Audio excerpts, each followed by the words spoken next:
Hello everyone. I'm 7 months pregnant with a child I plan on giving to a wonderful couple, closed adoption.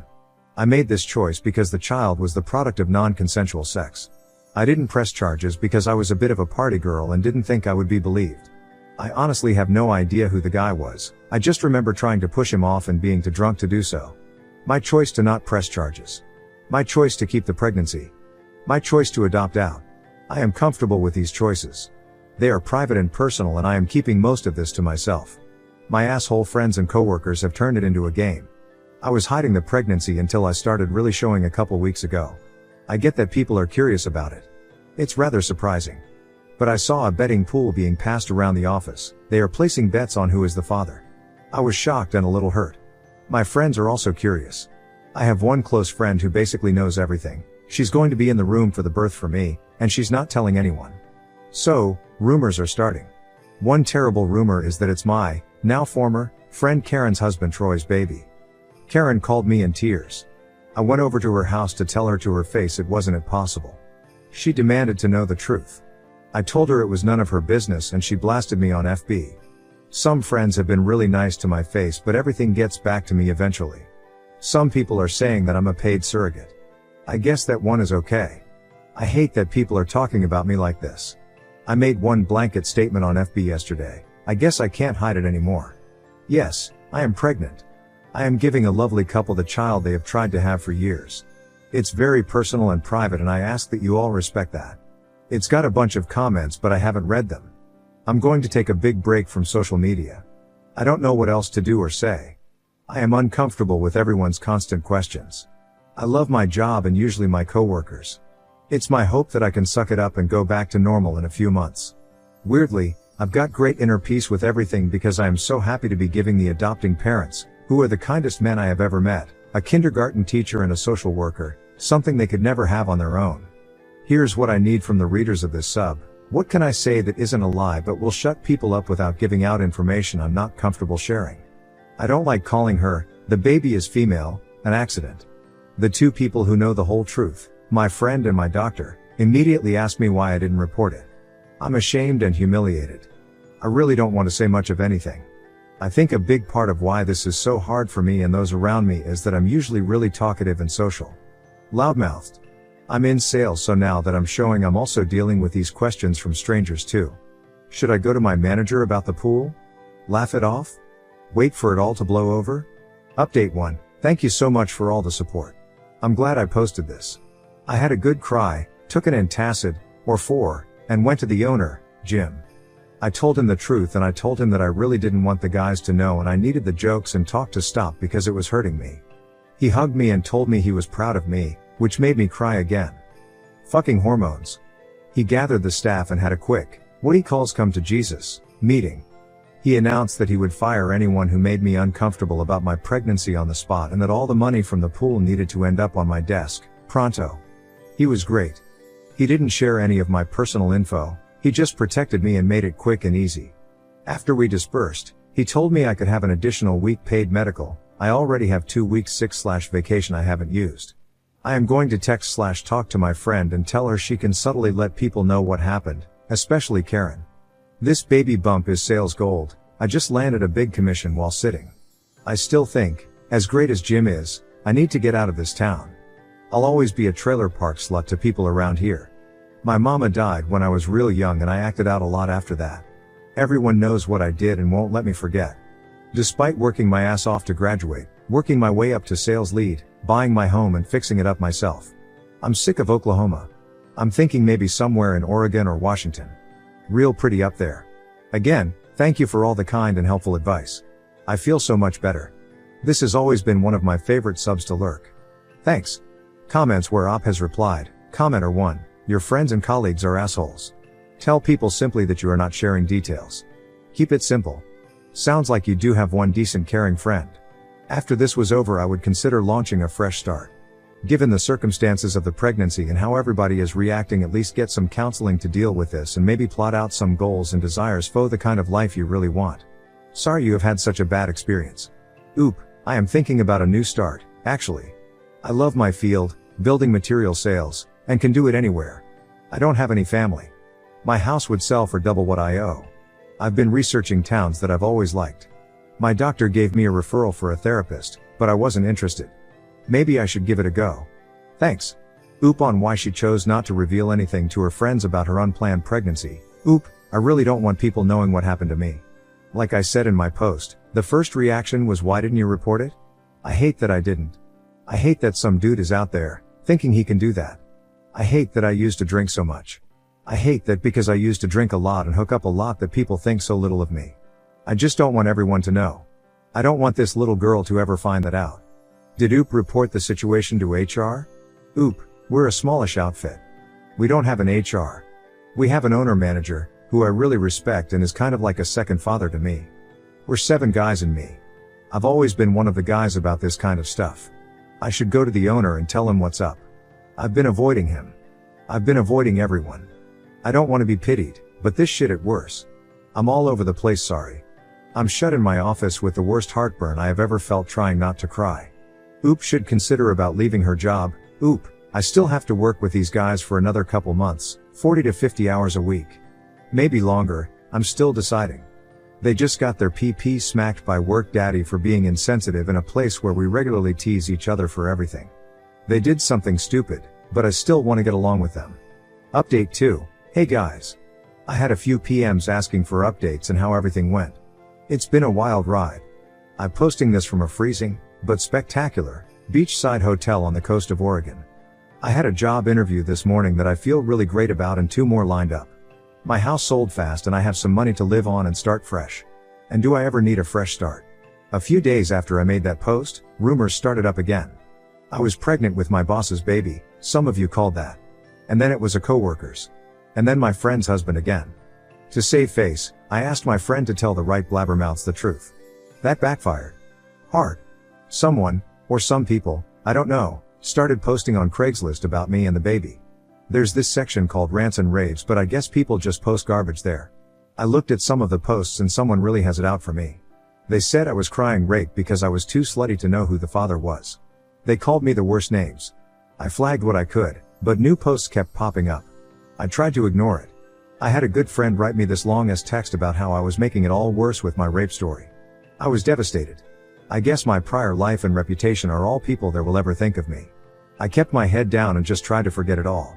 It was affecting my work. I put my house up for sale and made a plan to GTFO. I was at 38 weeks and had resigned my position. My wonderful boss told me I could come back, but I don't want to. I was selling most of my belongings and packing what mattered to me. There's a knock on my door, real late. Later than folks should be knocking. It was a man I kinda know from the bar scene. He was drunk and angry. He told me it was maybe his baby and I had no right to call it rape. I remember talking to him that night, but I really don't remember it being him. But I don't remember anything other than pushing him off and wishing I was stronger. I told him to go home and to leave me alone. I'm trying to brief, but he made the next week hell for me. He was harassing me at my house every day and calling at all hours. He was threatening me and demanding a paternity test. I was terrified that he was going to mess up the adoption. I was growing more and more scared for my safety too. I couldn't sleep or eat. My friend came over and we called the police and told them everything. The officer who came to my house was great. I don't know what they said to him, but it worked and he left me alone. I went into labor the next week. I ended up getting C-section because the baby had turned and was breech. One of her fathers ended up holding my hand. My friend was there but only one was allowed in the room. He got to cut the cord. The baby was perfectly healthy and beautiful. She had this thick, dark hair, the chubbiest cheeks. Her fathers were instantly and madly in love. They took her home the next day. I had to stay a while because of the surgery. It was the hardest 3 days of my life. The hospital sent a therapist in and she was helpful. When I was released I spent a few days in a luxury hotel with my dear friend. I never went home. I paid someone to pack my stuff for me. I spent the next 2 months at my grandmother's house in Texas, recovering and thinking and waiting the cash from the sale of my house. I was terrified I would get a call that the man from the bar had somehow fucked up the adoption, but it hasn't come and I grew less worried. I honestly don't care who the father is. I just want the baby to have a good life. I continued to see another therapist. When I felt well enough, we packed my rig and I took off. There was a vague plan of head west and find it. I went to the Grand Canyon. I saw the Great White Sands. I spent an entire freezing day staring at the ocean in Santa Monica. I did the trip cheap, mostly sleeping my car in cheap hotels. I spent time in every place that I found beauty. I landed here, at the prettiest place I've ever seen. I got a good rate at a motel and got an Oregon driver's license. I thought about changing my name too, but I don't want to change who I am. Just the where. Wow, this ended up being a novel. Thanks again. Next story, caught my husband making out with our best friend in our driveway and then found out that their affair started 10 years ago. So I filed for divorce and a year later they're together. I recently found out that my husband 42 is cheating on me with our married best friend, 32F. She is the godmother to our 4 children. They don't know that I know, but I caught them making out at the end of our driveway when he was seeing her off after dinner with our family. We live on a small acreage and the driveway is a long way off from the main house. She had forgotten some crockery at the house and I decided to walk it over, because for some reason the two of them always took a while to say goodbye. Now I know why. That's when I saw them lit by her car's headlights. Making out in the front seat with our best friend straddling my husband. In shock, I didn't know whether to throw her Pyrex at the car or just walk away. I decided the latter, and was too shocked to cry or be angry. When my husband got back, I had to pretend like everything was normal. I know that it's stupid, but I couldn't sleep that night and decided to go through his phone. She was obviously under a pseudonym, but I found a handful of their messages dating 2 or 3 years. Her husband doesn't know, he's currently posted overseas as a diplomat. I'm sick with rage and betrayal. I'm lost and have no idea what steps to take next. Comments where Op has replied, Commenter 1, collect proof before you blow your lid. It'll give you options. Oop, I want to know too if her husband has any suspicions without telling him. There are a lot of messages exchanged between them, pictures have been deleted but I'm assuming they were nudes. My husband tried to bury their conversation in archives but I found it and there's enough there for me to be able to screenshot when I have another chance. He's conveniently got a work trip on Friday. I'll ask my now ex-best friend if she's available. If she's not, I think I might know why. But need hard proof. Commenter 2, I'm so sorry Op. And that's a double betrayal. If divorce is an option for you, then collect the proofs and get a lawyer. If not, still collect the proof and confront them when you feel ready. Virtual hug. Update 1, whoa, didn't expect this much support. It's really overwhelming. Just to clarify a few things, this is a private account I created just for this post away from my usual account because I was scared it would be traced back to me. I want to remain anonymous as much as I can. I don't live in the US, but in Australia. Technically, I can't file for divorce immediately, as you need to be separated for 1 year and 1 day to file officially. My now ex-best friend just recently returned to the country, her father has cancer, after being posted with her husband overseas. The dinner was to welcome her home, and what a welcome. There's some comments here about the headlights illuminating them. Sorry, I meant over headlights. As to what I'm going to do now, a part of me just wants to confront my husband, see what lame excuse he has. But I need to get away from him. This level of betrayal physically hurts. I can't help but think of all the times we spent together over the years and for how long our families were fooled. My mind is going crazy, when she was single and he would rescue her from some bad date, or the times they were alone in my house when the kids and I were out. How irrationally angry he was when he found out she had a boyfriend then chose to marry him. Thinking back on it, the two of them disappeared at her wedding. When I asked him where he was, he said he needed to reassure her that she had done the right thing. I feel so sick thinking of these things. Update 2, thank you everyone for your concern and advice. As of tomorrow my husband is out of town. I've tried really hard to act normal around my now ex-best friend, but it's proving difficult and I feel sick. I have been telling both of them that I've caught some terrible bug and just not feeling myself. While my husband is out of town for the next few days, my sister-in-law, who is the only other person who knows, my brother's wife, will help me pack important documents and store them somewhere my husband doesn't know about. I've organized for my kids to stay with them for a week while I sort my shit out. I've spoken to a family lawyer and they have told me that the best way to start the separation procedure is to no longer be living under the same roof. I'm fortunate in that most of our assets are also in my name, and the land our house is on was gifted to us by my parents. I'm planning to kick him out after his trip. But before that, I want to catch them both in the act again. Have some hard proof, send it to the ex-friend's husband and get the ball rolling for moving on with my life. I'll update with what happens after the confrontation. Update 3, my husband came home 2 nights ago from his trip.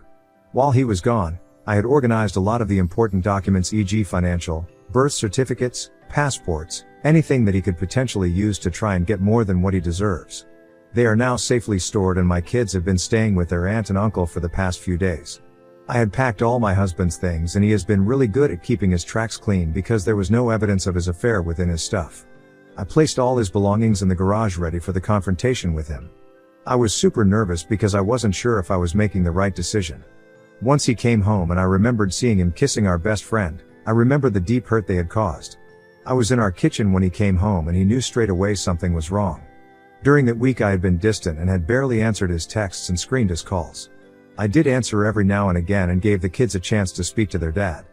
He asked me why I hadn't been responding to his texts and he tried to kiss me, but I turned away, and before I knew it the first things that came out of my mouth were, "I want a separation." I have to admit that he didn't look very surprised when I said it. He nodded his head and said, "What do you know?"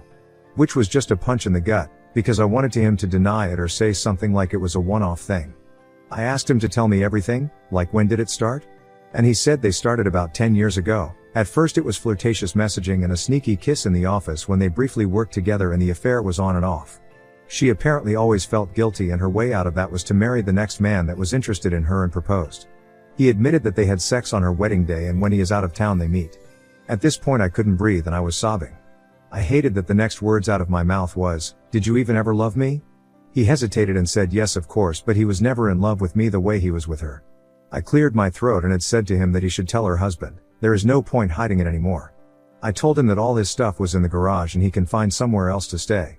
I let him know that I have spoken to a family lawyer, and I told him that when I feel ready, and only when I feel ready, will we see each other again and talk about the future arrangement with the kids. I said any further communication can be done through my sister-in-law or my brother. I said, he is allowed to see the kids but only at their place. I am of course wanting full custody of the children because it hurts too much to give him anything at this point. He agreed to all my points because he knew he was in the wrong. He tried to say sorry, and then I absolutely lost my shit and screamed, "No fucking no way are you sorry. For 10 fucking years you have both deceived everyone we know. Please take your shit and leave and tell that woman you have been fucking for 10 years that I do not ever want to see her fucking face again." Certainly not my shining moment, but also a culmination of all the hurt and anger over the last few weeks that they have caused. I have no intention of talking to my ex-best friend or really to my soon-to-be ex-husband until I have had the time to grieve. So thank you community for the encouragement and advice. Hope I can heal and move on from this. Update 4, November 14th, 2024.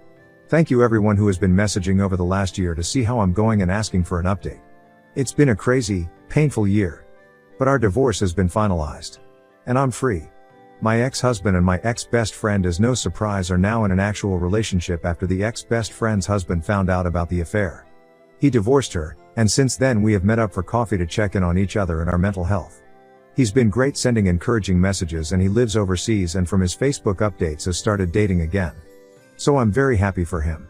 The legal and custody battles had been fairly stressful, but the ex-husband agreed to all my terms. The custody of the children was the only thing he really fought for. I have custody of the kids and he sees them on the weekends. The kids, including myself, have all been going to therapy separately. My ex-husband wants to see them more, and during school break the kids have the choice to stay with him or me. They have been good about it and stay with him for a week or so and then back to their mummy.